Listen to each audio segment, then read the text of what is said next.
നമസ്കാരം, എല്ലാവർക്കും ദിയാസ് കിച്ചൻ റൂമിലേക്ക് സ്വാഗതം. ഇന്ന് ഞാൻ തയ്യാറാക്കാൻ പോകുന്നത് ഒരു സ്പെഷ്യൽ ചട്നിയാണ്. എങ്ങനെ ഉണ്ടാക്കാമെന്ന് കണ്ടു നോക്കാം. ഈ ഒരു റെസിപ്പി ഇഷ്ടപ്പെട്ടാൽ ഫ്രണ്ട്സുമായിട്ടൊക്കെ ഒന്ന് ഷെയർ ചെയ്തും ലൈക്കും സബ്സ്ക്രൈബും കൂടി ചെയ്ത് സപ്പോർട്ട് ചെയ്യണേ. അതിനായി ആദ്യം തന്നെ കടായി ചൂടാകാനായിട്ട് വയ്ക്കാം. കടായി നന്നായിട്ട് ചൂടായതിനു ശേഷം 1 ടേബിൾ സ്പൂൺ വെളിച്ചെണ്ണ ഒഴിച്ചെടുക്കുക. ഈ ഒരു ചമ്മന്തി തയ്യാറാക്കാനായിട്ട് വെളിച്ചെണ്ണ തന്നെ എടുക്കണേ, അതാണ് കൂടുതൽ ടേസ്റ്റ്. ഒരു ചെറിയ സ്പൂണ് പൊട്ടുകടല, കൂടെ തന്നെ ആ സെയിം അളവിൽ കടലപ്പരിപ്പ്. ഫ്ലെയിം ഒരു ലോ ടു മീഡിയത്തിൽ വെച്ചതിന് ശേഷം 1-2 മിനിറ്റ് നന്നായിട്ടൊന്ന് റോസ്റ്റ് ചെയ്തെടുക്കുക. അതായത് ഇതിൻ്റെ കളറ് ചെറുതായിട്ടൊന്ന് മാറി വരണം. ഇതുപോലെ ചെറുതായിട്ടൊന്ന് കളർ മാറിയതിന് ശേഷം അടുത്തതായിട്ട് എരിവിന് വേണ്ടിയിട്ട് വറ്റൽമുളകാണ് ചേർക്കുന്നത്.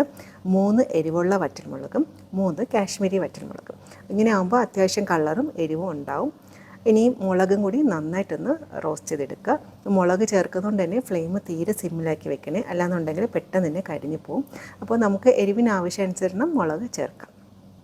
കൂടെ തന്നെ 4 മുതൽ 5 വെളുത്തുള്ളിയും കൂടി ചേർക്കാം. വെളുത്തുള്ളിയും കൂടെ ചേർത്തതിന് ശേഷം നന്നായിട്ടൊന്ന് വഴറ്റിയെടുക്കുക. അതായത് മുളകിൻ്റെയൊക്കെ കളർ ചെറുതായിട്ടൊന്ന് മാറി വരണം. കറിവേപ്പിലയും കൂടി ചേർക്കാം. ഇതുപോലെ ചെറുതായിട്ട് കളർ മാറിയതിന് ശേഷം 4 മുതൽ 5 ചെറിയ ഉള്ളി, കൂടെ തന്നെ ഒരു ഇടത്തരം സവാള നീളത്തിൽ കട്ട് ചെയ്തേക്കുന്നതും കൂടി ചേർത്തെടുക്കുക. ഉള്ളിയുടെ കളർ മാറി വരുന്നവരെ ഒരു ലോ ഫ്ലെയിമിൽ നന്നായിട്ടൊന്ന് വഴറ്റിയെടുക്കുക. മാക്സിമം ഒരു 4 മുതൽ 5 മിനിറ്റ് എന്തായാലും എടുക്കും. ഈ ഒരു രീതിയിൽ ചട്നി നിങ്ങൾ തയ്യാറാക്കിയിട്ടുണ്ടോ? അപ്പോൾ ഇതിൻ്റെ ഒരു സ്പെഷ്യാലിറ്റി എന്നുള്ളത് ഇതിൽ നമ്മൾ പൊട്ടുകടലയും അതുപോലെ തന്നെ കടലപ്പരിപ്പും ഒക്കെ ചെറുതായിട്ടൊന്ന് റോസ്റ്റ് ചെയ്തിട്ടാണ് ചട്നി തയ്യാറാക്കുന്നത്. അതുകൊണ്ട് തന്നെ വളരെ ടേസ്റ്റി ആയിട്ടുള്ളൊരു ചട്നിയാണ്. സാധാരണ മിക്ക വീടുകളിലും ആഴ്ചയിൽ 2-3 ദിവസമെങ്കിലും ഇഡ്ഡലി ദോശയൊക്കെ തയ്യാറാക്കില്ലേ. അപ്പോൾ അതിൻ്റെ കൂടെ ചട്നിയാണ് ഏറ്റവും എളുപ്പത്തിൽ നമുക്ക് തയ്യാറാക്കാൻ പറ്റുന്നത്. അപ്പോൾ ഇതുപോലത്തെ വെറൈറ്റി ചട്നിയൊക്കെ തയ്യാറാക്കുകയാണെന്നുണ്ടെങ്കിൽ എല്ലാവരും ഇഷ്ടത്തോടെ കഴിക്കും. അങ്ങനത്തെ ഉള്ളി ചെറുതായിട്ടൊന്ന് മൂത്ത് വന്നിട്ടുണ്ട്. ഈ ഒരു സ്റ്റേജ് എത്തണം, അതായത് ഉള്ളിയുടെയും വെളുത്തുള്ളിയുടെയും ചെറുതായിട്ടൊന്ന് കളർ മാറിയിട്ടുണ്ട്. കുറഞ്ഞതൊരു 5 മിനിറ്റ് എടുക്കും കേട്ടോ ഈ ഒരു സ്റ്റേജ് എത്താനായിട്ട്.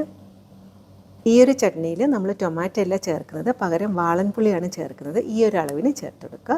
ഒരു ചെറിയ പീസ് ചേർത്താൽ മതിയാവും. വാളൻപുളിയും കൂടി ചേർത്തിട്ട് 1 മിനിറ്റ് നന്നായിട്ടൊന്ന് വഴറ്റിയെടുത്തതിന് ശേഷം നാളികേരം ചേർത്തെടുക്കാം.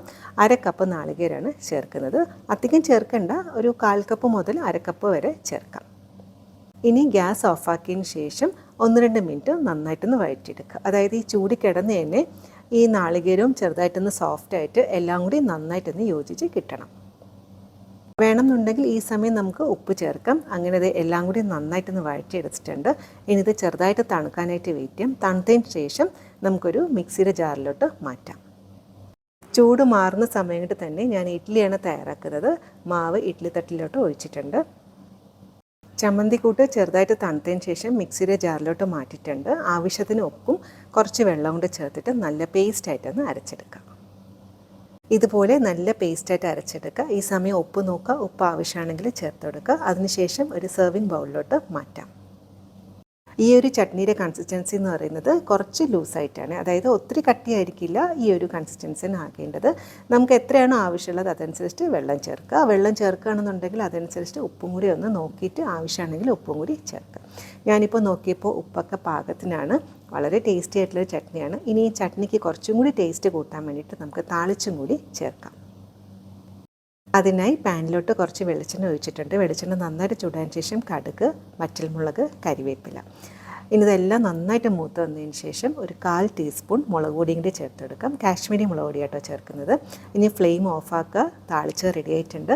ഇനി നമ്മൾ റെഡിയാക്കി വെച്ചിരിക്കുന്ന ചട്നിയിലോട്ട് ഒഴിച്ചെടുക്കാം.